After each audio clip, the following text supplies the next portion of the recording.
gumising na dapat ang bansang Pilipinas. Tingnan niyo po ang sinasabi ng kasulatan, Isaiah 44:15. Ang kaputol na kahoy nito ay ginagawang panggato. Ouch. At ang kaputol naman ay ginagawang Diyos-Diyosa. Ouch. Ang isang piraso ay ginagatong para magbigay ng init sa kanya at para igatong sa pagluluto. Ang isang piraso ay ginagawang ribulto para sambahin. So anong tawag doon? Panggatong. Sakit mo magsalita, Brother Willard. Hindi ay talata. Ako na naman. Diba? Ako na naman may kasalanan. Pag sinabi mo ito to, ang yabang-yabang ko na. Then it becomes something for a man to burn.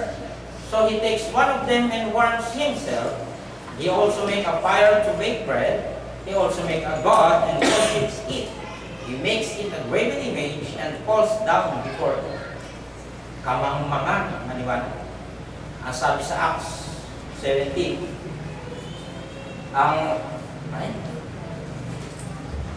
lang naisingin sa isip ko po na yung panahon ng kamang-mangan, tapos na yun Diba? Gising na tayo ngayon. Mulat na tayo Marunong na tayo. Ayun. 17:30 ng Book of Acts. Ang mga panahon ng kahangalan ay pinalipas na ng Diyos. Dapat ngayon ipinag-uutos niya sa mga tao na magsisisi silang lahat sa lahat ng dako. Bakit pinagsisisi? 31. Sapagkat siya'y nagtakda ng isang araw na kanyang ipaghuhukom sa sanglibutan.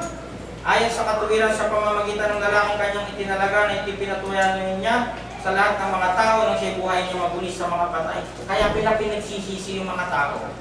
Magsisi na kayo. Bakit? Maghuhukom ang Diyos Diba? Maghuhukom siya. Gising na. So makikita natin yan na hinilalapastangan ng ilang mga tao ang tradisyon, ang salita ng Diyos, makasunod lang sa tradisyon. Sana hindi tayo gano'n. Pangalawang talinghaga, maiksi lang naman po ito, yung pangalawa. Kasi ito yung mission natin ngayong January na pag-usapan namin noon. Hanapin ang mga nawawalang pabo. Tupa. Pabo na sa iyo. Parable of the lost sheep. Pinatmura sa isa kasi pabo sa amin. Kasi pinapakain ko kahapon, Sabado. Galing po kasi ako ng Bulacan. The parable of the lost sheep. Ayan. So ang talinghaga ng nawawalang tupa ay magtuturo sa atin ng pagpapahalaga sa ating mga kapatid sa pananampalataya na nawala na sa pagtitipon. Ito ay gaya ng tupa na nakawala sa isang kawan na di makabalik. Madami silang mga dahilan Yung iba ayaw nang binibisita. Ano ba? Hindi man lang kayo nagsabi na darating kayo ang itsura ko. Mga ganun-ganun na-experience ko yan. Bakit kailangan mo pag dadating kami kay ganda-ganda mo? Natural, nasa bahay, hindi ka pang bahay. Ayaw nilang ganun. Kasi hindi pa ka nakapaglagay ng Ibisitahin ka na ni Brother Willard kung may make-up ka pa. Diba? Hindi na. Kaya hinahanap ka So na-experience ko po yan, kaya ako nakukwento. Hinahanap itong mga ito sapagkat meron itong mga kadahilanan na sila din naman ang makasasagot. Kaya may nakita ko kanina dito, ginagawa si Brother John Mer. Tapos dito, may meeting po tayo. Pagtapos po ba nito? After ng kain. So makikita natin dito sa paksa, talagang itinapat ko to na kailangan nating hanapin ang mga kapatid na ito dahil hindi bahagi sa katawan ng iglesia ng ating Panginoong Hesus. Hindi natin alam ano man ang kanilang mga kadahilanan. Isinasample ng Bible sa isang tupa. Kasi ang ating Panginoong Hesus ay leader. Leader siya, tayo ay sumusunod sa Kanya dito sa kaputusan. So ganoon din sa isang mga lokal na iglesia, bilang mga kinatawan ng katawan ni Kristo, kailangan nating hanapin itong mga nangawalan. Nagtanong ang mga alagad ni Jesus sa Kanya kung sino ang pinakadakila sa lahat ng kabilang sa kaharian ng Diyos. Ito yung mga taong matutuwid at may pananampalataya sa Kanya. Sino daw yung pinakadakila, sabi ng mga alagad. Ang ating Panginoong Hesus mahilig gumamit ng example.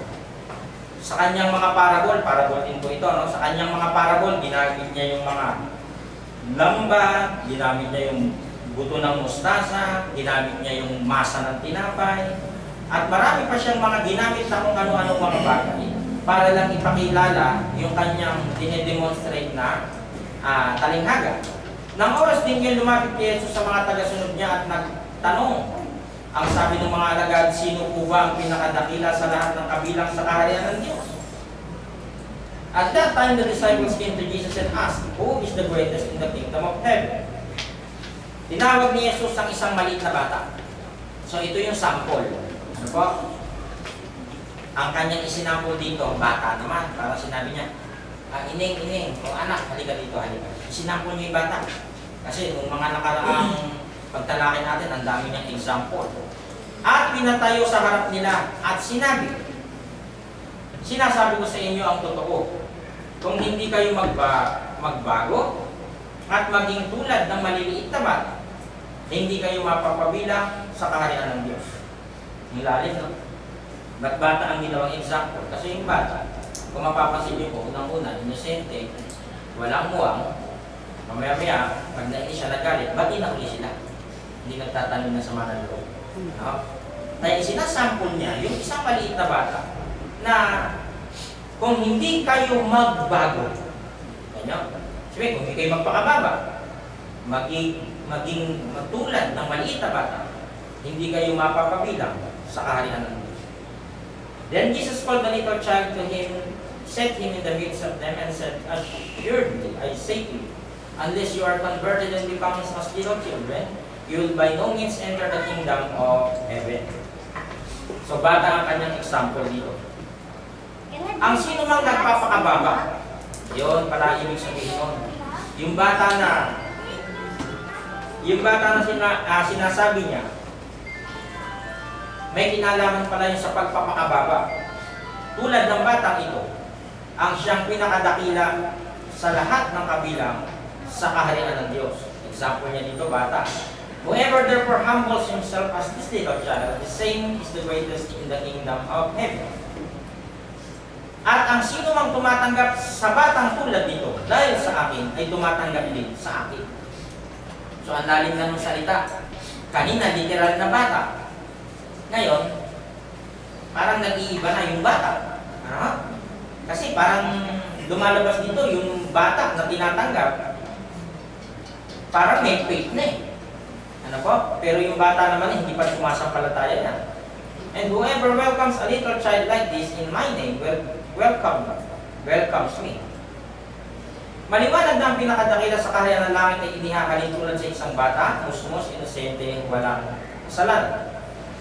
Matapos niyang gawing halimbawa ang isang literal na bata, ang tinawag niya, na kanyang pinalapit sa kanya ay nagsalitang muli si Jesus ng talinghaga. Ito, so parable na to. Ang ginamit niya kasi kanina ay yung literal na bata. Ngayon, meron siyang tinatawag dito na little ones. Ito yung mga nawawalang mga tupa. Tinatawag niya little ones. Ano? Halimbawa, ang isang literal na bata na kanyang pinalapit sa kanya ay nagsalitang muli si Jesus ng talinghaga ng nawawalang tupa na iiniugnay niya muli sa isang bata. Jesus has been describing the childlike faith and humility required to enter the kingdom of heaven. But if anyone causes one of these little ones, who believe in me, to stumble, it would be better for him to have a large millstone hung around his neck and to be drowned in the depths of the sea. Now he seems to be describing those who believe in him, including adults, as little ones. Kanina, literal na bata. Ngayon, ito yung mga mananampalataya na tinatawag niya na nawawala, na kung tawagin ng ating Panginoong Yesus ay little ones. Ngunit ang sino mang magiging dahilan ng pagkakasala ng maliit na batang ito? Sino? Yung nawawalang tupa, yung little ones. Ang sabi, na sumasampalataya sa akin. Tama na. Kasi yung isang batang maliliit na sinasabi, marunong na ba sumampalataya yan? Hindi nga tayo nagbabautismo ng bata eh. Di po ba? Bakit? Hindi naman sumasampalataya yan. Ba't ang sabi sa talata? Ngunit ang sino mang magiging dahilan ng pagkakasala ng maliit na batang ito. Literal bang bata na tinutukoy dito? Hindi. Talinghaga na pumasok na tayo sa talinghaga.